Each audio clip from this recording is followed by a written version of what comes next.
Imagine a seguinte situação: duas filhas, sentindo-se desamparadas e sem perspectiva de futuro, em um ato de desespero, decidem embriagar o próprio pai para ter relações com ele. Na primeira noite, a filha mais velha cumpre o plano, deitando-se com o pai enquanto ele está embriagado e inconsciente do que acontece. No dia seguinte, a filha mais nova, seguindo o mesmo plano, também se deita com o pai após embriagá-lo novamente, garantindo que ambas concebam filhos. Dessa união incestuosa, nasceria um dos povos mais conflituosos da Bíblia. No entanto, essa nação seria de extrema importância para a linhagem de Jesus Cristo. Parece confuso, mas eu vou explicar toda essa história, conforme o que está escrito na Bíblia. Acomode-se na cadeira, clique no botão de like e vamos para o vídeo. A história dos Moabitas começa com a destruição de Sodoma e Gomorra. Em Gênesis 18, Deus revelou a Abraão sua intenção de destruir Sodoma e Gomorra, devido à sua maldade incontrolável.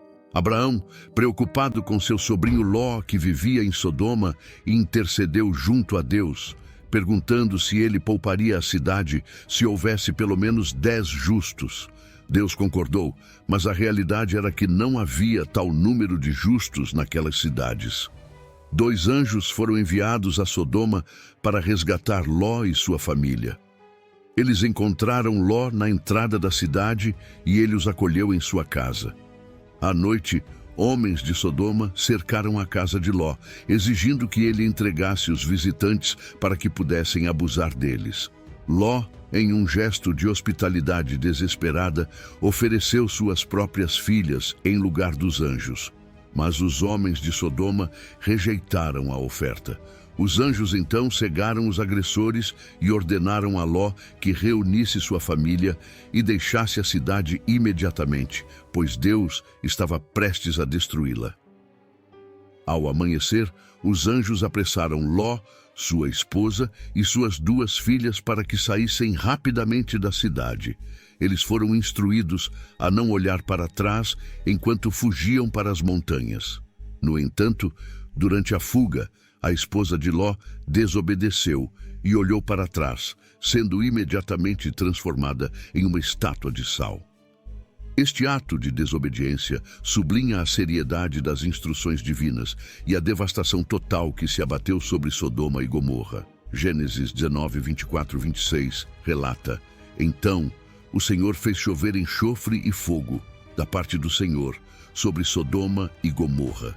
Ele destruiu essas cidades e toda a planície, com todos os habitantes das cidades e a vegetação da terra. Mas a mulher de Ló olhou para trás e se transformou numa coluna de sal. Ló e suas filhas se refugiaram nas montanhas, conforme ordenado pelos anjos. A destruição que testemunharam foi completa, uma demonstração do juízo de Deus contra a iniquidade.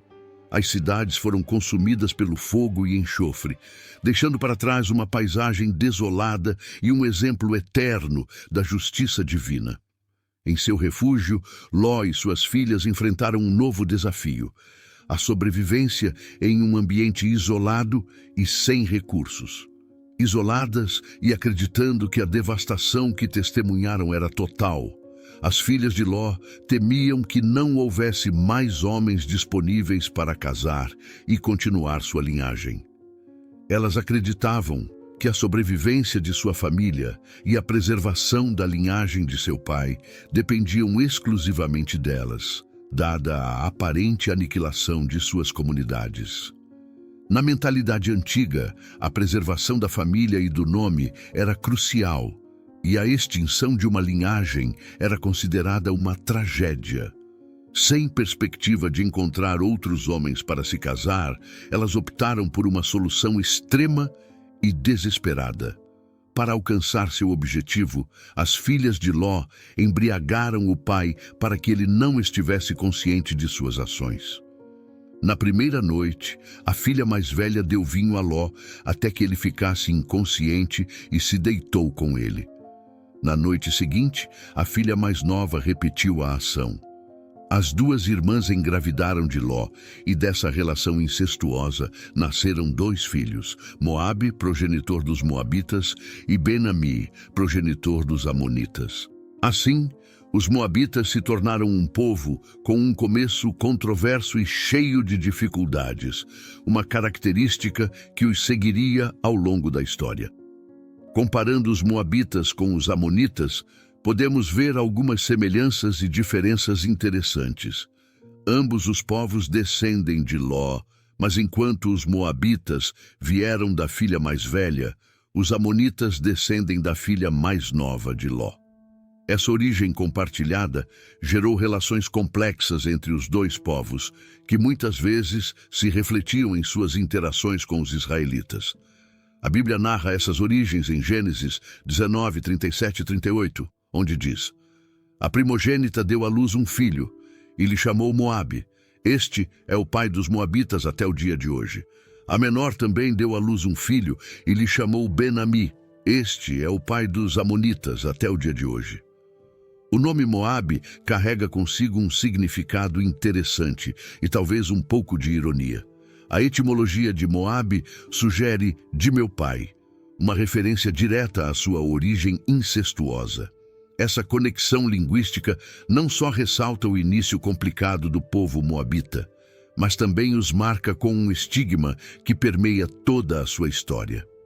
A incerteza sobre o significado exato do nome só aumenta o mistério e a complexidade desse povo, cujas ações e escolhas moldaram seu destino de maneiras inesperadas. Geograficamente, o território dos Moabitas estava localizado a leste do Mar Morto, em uma região que hoje corresponde à Jordânia. Sua prosperidade estava intrinsecamente ligada à sua economia agrícola e pastoril. Situados em terras férteis, os moabitas cultivavam trigo, cevada e uvas e criavam ovelhas e cabras. A agricultura era a espinha dorsal de sua economia, complementada pelo comércio de seus produtos com os povos vizinhos. A sociedade moabita, organizada e hierárquica, contava com líderes locais que respondiam a um rei central, garantindo a administração eficiente e a defesa contra invasores. Essa estrutura socioeconômica robusta permitia que Moabe fosse uma nação resiliente e próspera, refletindo a riqueza de suas terras e a habilidade de seu povo em utilizá-las. Na esfera religiosa, os moabitas adoravam Camache, um deus associado à fertilidade e à guerra. A devoção a Camache era central na vida dos moabitas, e seus rituais incluíam sacrifícios, muitas vezes humanos, para obter suas bênçãos e proteção. A Bíblia nos oferece uma macabra dessa adoração no segundo livro de Reis, capítulo 3, onde o rei de Moabe, em um ato desesperado, sacrificou seu próprio filho para Camache durante uma batalha. A história do sacrifício desesperado do filho do rei de Moabe, Mesa, é um dos episódios mais dramáticos e perturbador encontrados na Bíblia. Este relato ocorre durante o reinado de Jorão, rei de Israel, quando os moabitas se rebelaram contra o domínio israelita após a morte do rei Acabe. Jorão, filho de Acabe, assumiu o trono de Israel e descobriu que Mesa, rei de Moabe, havia se rebelado, recusando-se a pagar o tributo anual de lã de ovelhas. Em resposta, Jorão formou uma aliança com Josafá, rei de Judá, e o rei de Edom para suprimir a revolta. Juntos, eles marcharam contra Moabe, seguindo um caminho difícil pelo deserto de Edom. A expedição foi marcada por dificuldades logo no início, pois os exércitos aliados enfrentaram uma grave escassez de água. Desesperados, consultaram o profeta Eliseu, que lhes garantiu que Deus providenciaria água para eles e entregaria Moabe em suas mãos. Eliseu profetizou que vales secos se encheriam de água sem chuva ou vento, o que de fato ocorreu, permitindo que os exércitos continuassem sua marcha revitalizados. Ao chegar ao território moabita, os exércitos aliados encontraram resistência, mas começaram a obter vitórias significativas, destruindo cidades e devastando campos. Os moabitas, percebendo a gravidade da situação, recuaram para a cidade fortificada de Kir-Haresete, onde Mesa fez sua última resistência. Com a cidade cercada e a derrota iminente, Mesa tomou uma medida desesperada para invocar a ajuda de seu deus, Camash. Na muralha da cidade, à vista de todos, ele sacrificou seu filho primogênito, que deveria sucedê-lo no trono. Este ato extremo foi uma tentativa de apelar ao seu Deus para obter um milagre e reverter a situação crítica. A Bíblia descreve este evento em 2 Reis 3:27. Então, tomou o seu filho primogênito que havia de reinar em seu lugar e o ofereceu em holocausto sobre o muro. E houve grande indignação contra Israel, e retiraram-se dali e voltaram para a sua terra. Este sacrifício teve um impacto profundo. Os aliados, horrorizados e talvez temendo um contra-ataque divino ou o efeito psicológico da visão de tal sacrifício, levantaram o cerco e voltaram para suas terras. A narrativa sugere que a ação desesperada de Mesa, embora brutal, conseguiu afastar os exércitos inimigos, salvando temporariamente Moabe da destruição completa. O sacrifício de Mesa revela a intensidade do conflito e a profundidade do desespero dos moabitas diante da derrota. Esses rituais, embora cruéis aos olhos modernos, eram vistos como essenciais para garantir a prosperidade e a vitória militar, destacando a profunda conexão entre religião e vida cotidiana na cultura moabita. A religião moabita, com suas práticas e crenças, moldava não apenas a vida espiritual, mas também as normas sociais e políticas. O culto a Camash influenciava as decisões do rei e dos líderes locais, permeando todos os aspectos da sociedade. As festividades e os rituais eram eventos comunitários importantes, reforçando a identidade e a coesão do povo moabita.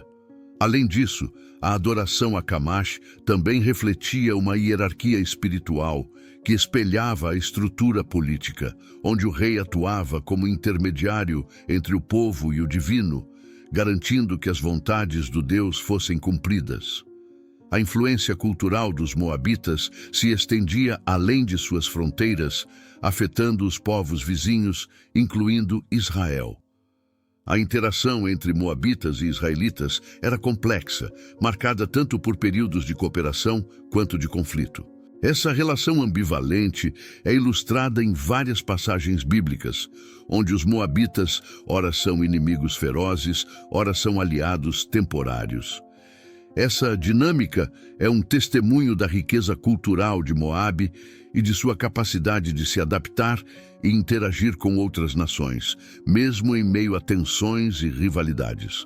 Os rituais e sacrifícios dos moabitas eram vistos com horror pelos israelitas, e suas práticas religiosas frequentemente levavam a conflitos. Em Números 25, lemos sobre como os moabitas seduziram os israelitas a participar de seus rituais idólatras, resultando em uma praga enviada por Deus como punição. A narrativa começa com os israelitas se envolvendo em atos de imoralidade sexual com as mulheres moabitas.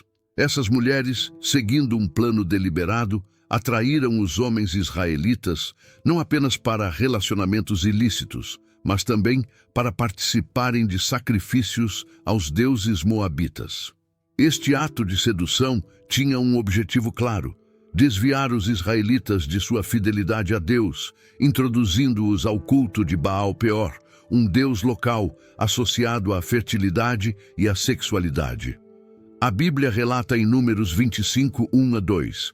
Enquanto Israel estava em Sitim, o povo começou a prostituir-se com as filhas de Moabe, as quais convidaram o povo aos sacrifícios dos seus deuses, e o povo comeu e inclinou-se aos seus deuses. Esta participação nos rituais idólatras envolvia não apenas atos de adoração, mas também práticas sexuais ritualísticas, que eram comuns nas religiões pagãs da época. A ira de Deus se acendeu contra Israel devido à sua infidelidade e à violação do pacto. Em resposta, Deus ordenou a Moisés que todos os líderes do povo que haviam se envolvido na idolatria fossem mortos e que os infratores fossem enforcados diante do sol, para que a ira divina se afastasse de Israel. Moisés transmitiu essa ordem aos juízes de Israel, que começaram a executar os culpados. A situação se agravou quando um homem israelita, Zimri, filho de Salu, trouxe uma mulher midianita, Cosbe, filha de um chefe midianita, para sua tenda à vista de Moisés e de toda a congregação. Este ato flagrante de desobediência e desrespeito ocorreu enquanto o povo chorava na entrada da tenda da congregação, lamentando a praga que Deus havia enviado. Finéias, filho de Eleazar, neto do sumo sacerdote Arão, viu a cena e, movido por um zelo fervoroso pela honra de Deus, pegou uma lança, entrou na tenda e matou ambos, Zimri e Cosbe, com um único golpe. Este ato zeloso de Finéias apaziguou a ira de Deus e interrompeu a praga que já havia matado 24.000 israelitas. Deus então elogiou Finéias por seu zelo e fez uma aliança de paz com ele e sua descendência, garantindo-lhe um sacerdócio perpétuo. Em Números 25, 10, 13, lemos: Disse mais o Senhor a Moisés: Finéias, filho de Eleazar, filho de Arão, o sacerdote, desviou a minha ira de sobre os filhos de Israel, zelando eu mesmo pelo meu zelo entre eles. Por isso, não consumi os filhos de Israel no meu zelo. Portanto, dize: Eis que lhe dou a minha aliança de paz, e ele e a sua descendência depois dele terão a aliança do sacerdócio perpétuo, porquanto teve zelo pelo seu Deus e fez expiação pelos filhos de Israel. Esse evento demonstra a tensão constante entre as duas nações, onde a religião desempenhava um papel central. Durante o Êxodo, por exemplo, os moabitas, liderados por Balaque, viram os israelitas como uma ameaça iminente.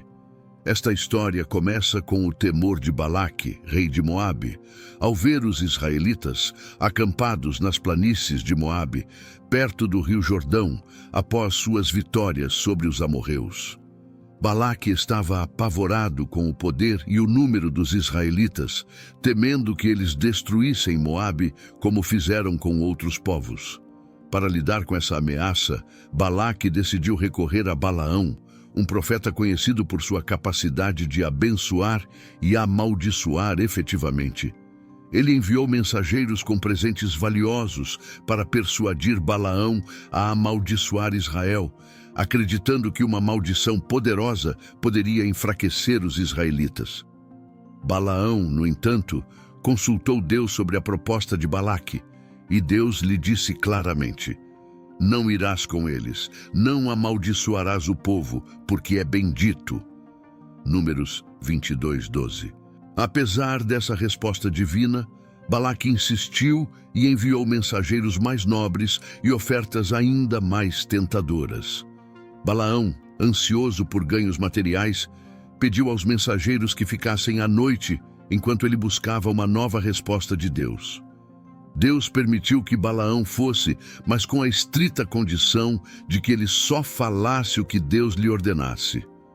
Balaão partiu com os mensageiros de Moabe, mas sua jornada foi marcada por um evento extraordinário. Enquanto Balaão viajava em seu jumento, o anjo do Senhor se posicionou em seu caminho para obstruí-lo. O jumento, vendo o anjo com uma espada desembainhada, desviou-se do caminho e, em uma passagem famosa, acabou falando com Balaão depois de ser espancado por ele. O Senhor abriu os olhos de Balaão, que viu o anjo e se prostrou em temor. O anjo do Senhor reiterou que Balaão deveria falar apenas o que Deus lhe ordenasse.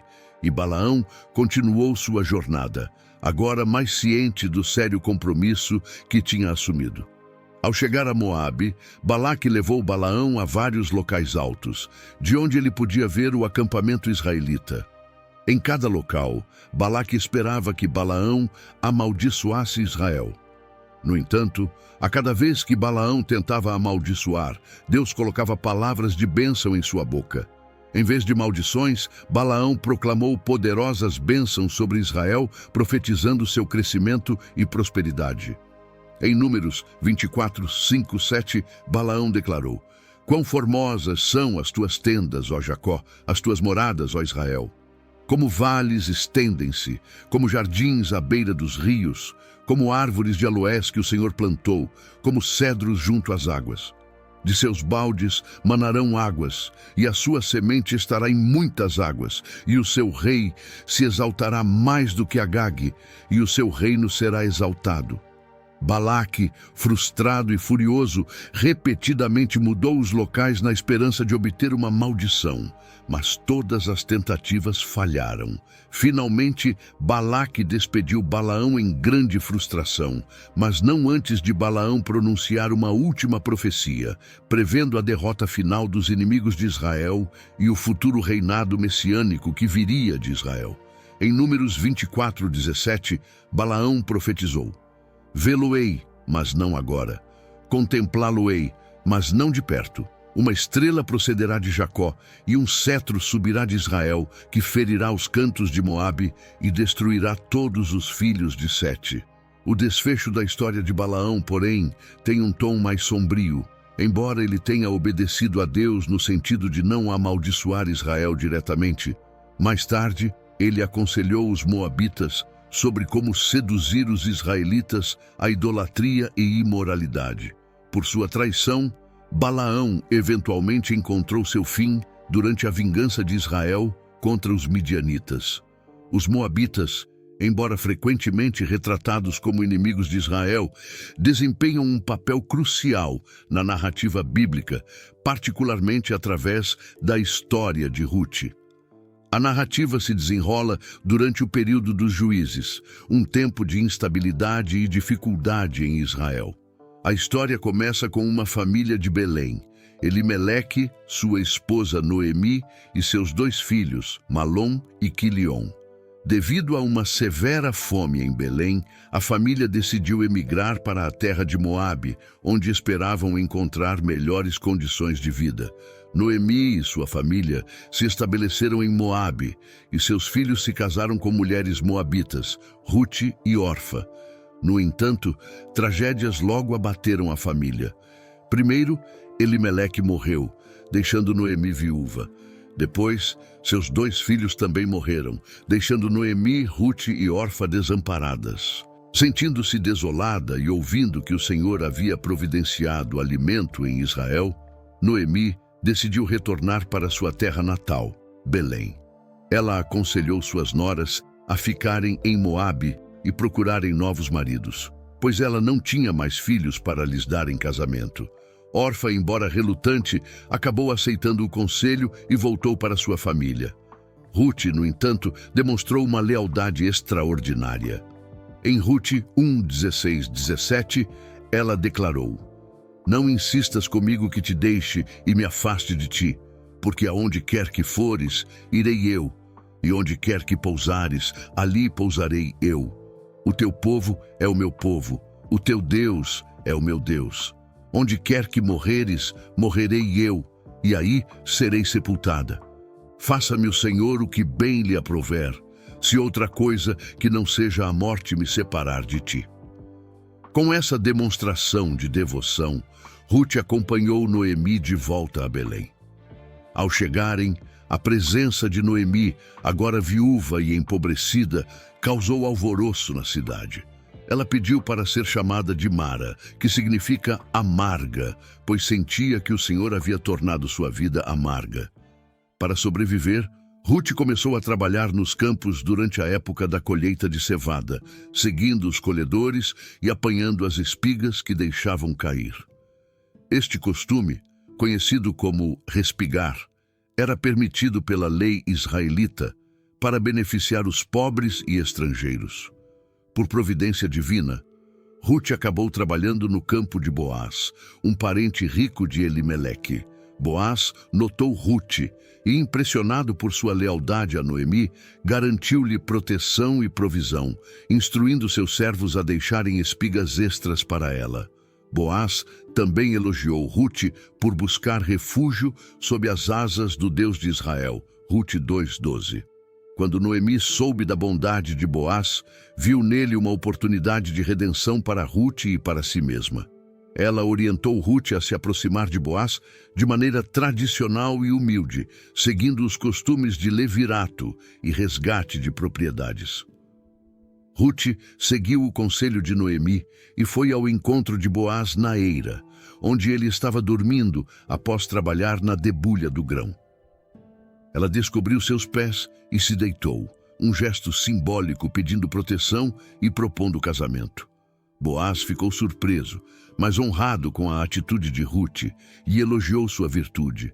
No entanto, ele informou que havia um parente mais próximo que tinha o primeiro direito de resgatar a propriedade e casar-se com Rute.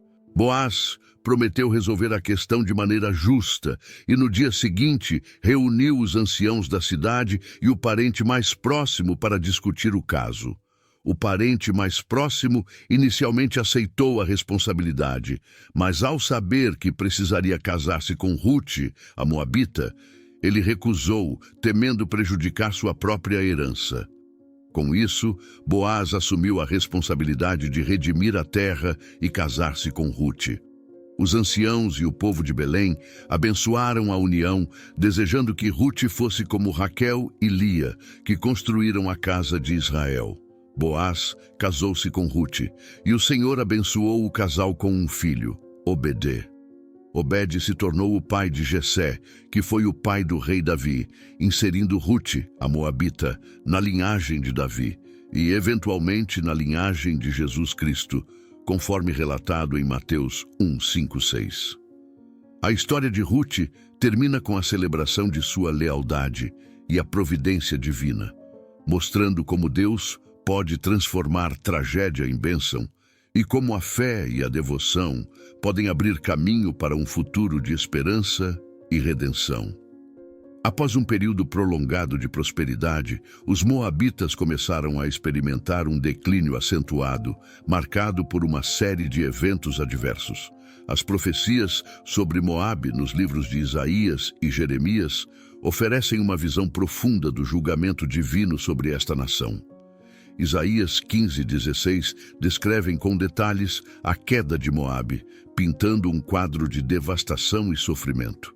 As cidades moabitas, outrora prósperas, são retratadas em ruínas, com seus habitantes chorando e fugindo em desespero. Isaías 16:6-7 destaca a arrogância de Moabe como uma das razões para seu julgamento. Ouvimos falar do orgulho de Moabe, quão arrogante é, de sua soberba, de sua arrogância e de seu furor. Mas as suas mentiras nada realizarão. Portanto, os moabitas pranteiam todos por Moabe. Essas palavras ecoam a justiça de Deus, que não tolera o orgulho e a idolatria. O profeta Jeremias também pronunciou juízos severos contra Moabe. Em Jeremias 48, o profeta detalha a destruição iminente que viria sobre Moabe devido à sua confiança em suas próprias obras e riquezas e por causa de sua idolatria. Jeremias 48, 42, 44 diz: Moabe será destruído, deixará de ser um povo, porque se exaltou contra o Senhor. Terror, cova e laço te aguardam, ó habitante de Moabe.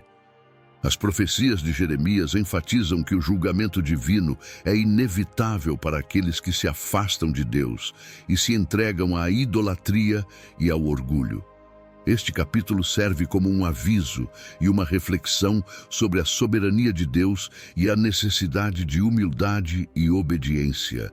As razões para o julgamento de Moabe são múltiplas, incluindo sua idolatria, orgulho e opressão contra Israel.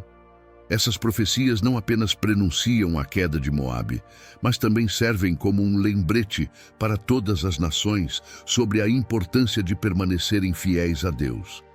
A Bíblia é clara ao mostrar que as ações têm consequências, e Moabe, em sua arrogância e adoração a deuses falsos, atraiu sobre si a ira divina. Os juízos de Isaías e Jeremias sublinham a ideia de que Deus, em sua justiça, não ignora a injustiça e a idolatria. Além das profecias de destruição, há também elementos de esperança e restauração. Em Jeremias 48:47, Deus promete restaurar a sorte de Moabe nos últimos dias. Mas restaurarei a sorte de Moabe nos últimos dias, diz o Senhor. Esta promessa de restauração mostra a misericórdia de Deus e sua disposição para perdoar aqueles que se arrependem.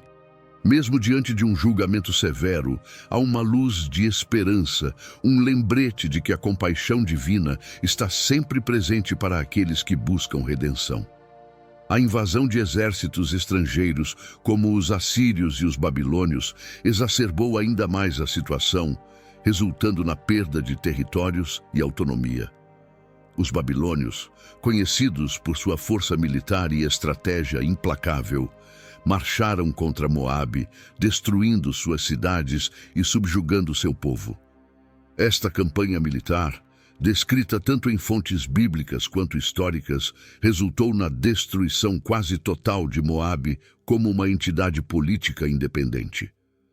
As cidades moabitas foram saqueadas, seus campos devastados e sua população levada ao exílio ou à morte. A queda de Moabe, conforme profetizado, ocorreu de fato, demonstrando a veracidade das palavras dos profetas. As ruínas das antigas cidades moabitas servem como testemunho silencioso do cumprimento das profecias bíblicas. Este cumprimento não apenas valida a autenticidade das Escrituras, mas também reforça a mensagem de que Deus é soberano sobre todas as nações. A história de Moabe, desde seu auge até sua queda, ilustra a justiça divina e a importância de viver de acordo com os preceitos de Deus. Explorar as profecias e o julgamento de Moabe nos leva a refletir sobre nossa própria relação com Deus e as nações ao nosso redor. As lições extraídas dessas histórias antigas são atemporais, lembrando-nos da necessidade de humildade, obediência e fidelidade. Ao seguirmos para as lições que podemos aprender com a história dos moabitas, veremos como esses eventos moldam nossa compreensão da justiça e da misericórdia divina e como podemos aplicar essas verdades em nossa vida hoje. A história dos moabitas oferece um espelho poderoso para refletirmos sobre o impacto de nossas ações e escolhas. Ao olharmos para as decisões que tomamos diariamente, podemos aprender muito com os erros e acertos desse povo antigo. Os moabitas, em sua arrogância e idolatria, frequentemente se afastavam dos caminhos de Deus, e as consequências eram severas. Essa narrativa nos ensina que nossas ações podem, de fato, determinar o futuro das nossas gerações. A Bíblia está repleta de exemplos de como a obediência e a desobediência a Deus podem moldar nosso destino, lembrando-nos constantemente da importância de viver de acordo com seus princípios. Uma das lições mais profundas que podemos extrair da história dos moabitas é a importância do legado que deixamos. O impacto das nossas escolhas pode se estender muito além de nossa própria vida, influenciando nossos descendentes e a sociedade ao nosso redor. A Bíblia nos chama a considerar seriamente a maneira como vivemos e como nossas ações refletem a vontade de Deus. Em Deuteronômio 30:19, Deus nos exorta: escolham a vida para que vocês e seus filhos vivam. Esta passagem destaca a responsabilidade que temos em nossas escolhas diárias e o poder que elas têm de moldar o futuro. A aplicação pessoal dessas lições é essencial para qualquer cristão que busca viver de acordo com os ensinamentos bíblicos. Devemos nos perguntar: estamos vivendo de uma maneira que honra a Deus e que deixará um legado positivo para as próximas gerações? A mensagem atual que podemos extrair da história dos moabitas é uma de advertência e esperança. Advertência para aqueles que se desviam dos caminhos de Deus, pois as consequências são inevitáveis e severas. mas também é uma mensagem de esperança, pois assim como Deus prometeu restaurar Moabe nos últimos dias, Ele também oferece restauração e perdão a todos que se arrependem e voltam para Ele. Esta dualidade de juízo e misericórdia é um tema central na Bíblia e deve nos motivar a buscar um relacionamento mais profundo e sincero com Deus. Por fim, a Bíblia, como uma fonte inesgotável de sabedoria e orientação, nos oferece todas as ferramentas necessárias para viver uma vida que glorifique a Deus. Ao aprender com o passado, podemos moldar um futuro mais brilhante, tanto para nós quanto para as gerações que virão. Se você gosta desse tipo de conteúdo, sugiro que assista ao vídeo que conta toda a história do Espírito Santo. É só clicar no vídeo que aparecerá na tela. Tenho certeza que irá te surpreender. Obrigado por assistir. Abraços e fique com Deus.